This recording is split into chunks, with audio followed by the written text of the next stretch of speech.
अन्नू को जिस कमरे में जाने से आर्या हमेशा रोकता था, आज उसी कमरे का दरवाजा खुद आर्या ने अन्नू के लिए खोल दिया है।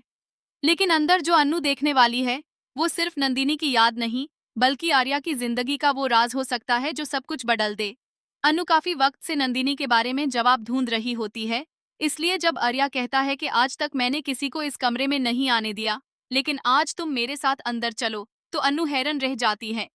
दरवाजा खुलते ही उसकी नजर नंदिनी की पुरानी तस्वीर पर पड़ती है और तस्वीर के पीछे उसे एक पुराना लिफाफा नजर आता है।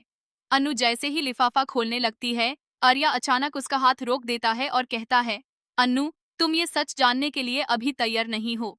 लेकिन अन्नू भी पीछे हटने वाली नहीं होती और पूछती है, अगर इसमें कुछ छुपाने जैसा नहीं है, तो आप मुझे रोक क्यों रहे हैं? आर्या खामोश हो जाता है और इसी खामोशी से अन्नू का शक और गहरा हो जाता है। वो किसी तरह लिफाफा अपने पास रख लेती है और उसमें एक पुराना कागज मिलता है जिसके नीचे नंदिनी का नाम और एक ऐसी तारीख लिखी होती है जो पूरी कहानी बदल सकती है। अन्नू आर्या की आंखों में देखकर कहती है, आपने मुझसे इतने साल क्या छुपाया है? आर्या की आंखों में आंसू आ जाते हैं और वो सिर्फ इतना कहता है, अगर तुमने ये सच जान लिया, तो शायद तुम मुझे कभी माफ नहीं करोगी। अब सबसे बड़ा सवाल ये है कि क्या अन्नू नंदिनी के कमरे से वो सच लेकर निकलेगी जो आर्या सालों से छुपा रहा था, या आर्या उस राज को अन्नू तक पहुंचने से पहले ही हमेशा के लिए दबा देगा।